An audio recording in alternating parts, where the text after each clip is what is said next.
स्वागत है आप सभी का हमारे YouTube चैनल पर।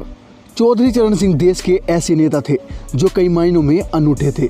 वह यूपी के मुख्यमंत्री पद से लेकर देश के प्रधानमंत्री तक बने, लेकिन अपना देसी अंदाज कभी नहीं छोड़ा और जीवन भर अपना सादगी भरा जीवन व्यतीत किया। उनके जीवन की एक घटना का जिक्र चरण सिंह के अभिलेखागार में मिलता है, जिसे हर्ष सिंह लोहित ने संग्रहित किया है।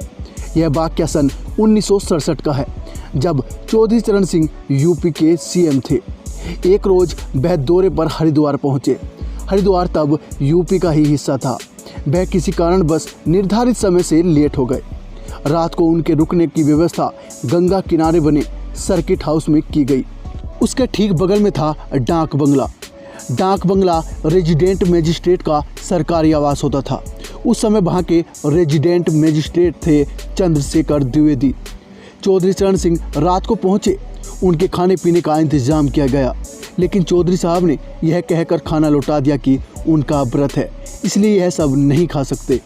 भोजन के लिए मना करके चौधरी साहब बिस्तर पर लेटे थे। रात करीब 12 साढ़े 12 बजे का वक्त था। अचानक किसी ने कमरे का दरवाज़ा खटखटाया। देखा तो बाहर एक सरकारी मुलाजिम खड़ा हुआ था। उसके हाथ में कुछ फल और गर्मा गर्म दूध था। मुलाजिम ने बताया कि रेजिडेंट मजिस्ट्रेट साहब ने व्रत का भोजन भिजवाया है। कुछ सोचकर चौधरी साहब ने वह भोजन स्वीकार कर लिया। अगले 2 दिन चौधरी साहब इलाके के अफसरों से मिलने में व्यस्त रहे। पार्टी के कार्यकर्ताओं से बातचीत और कार्यक्रम में उनका समय निकल गया। इस तरह 2 दिन चौधरी साहब हरिद्वार में ही रहे। 2 दिन बाद चौधरी चरण सिंह हरिद्वार रेलवे स्टेशन पर अपनी ट्रेन के डिब्बे में बैठे हुए थे। अचानक ट्रेन चलने ही वाली थी कि उससे पहले उन्होंने संदेश भिजवाया कि वह रेजिडेंट मजिस्ट्रेट से मिलना चाहते हैं। रेजिडेंट मजिस्ट्रेट चंद्रशेखर द्विवेदी उनके पास पहुंचे। उस समय चौधरी साहब डिब्बे में अकेले थे। उन्होंने अपनी शेरवानी की जेब में से एक चेक निकाला। उस पर 6 रुपये 25 पैसे लिखे हुए थे।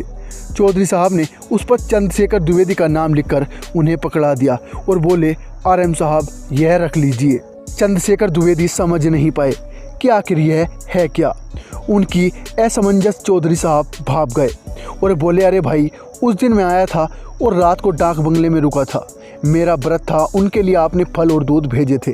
मैंने पता करवाया कि उनका मूल्य 6 रुपये 25 पैसे हुए। यह चेक उन्हीं का है।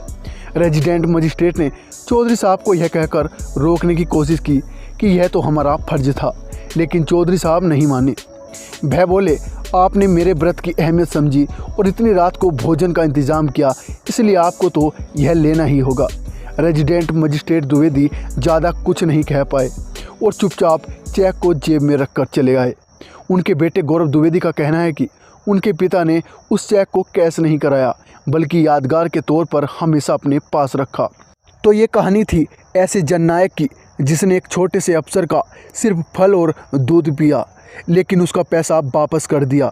जब अरबों के घोटालों और उनमें फंसे राजनेताओं के नाम उजागर होते हैं, तब चौधरी चरण सिंह और उनकी पीढ़ी के नेताओं की याद ताज़ा हो जाती है।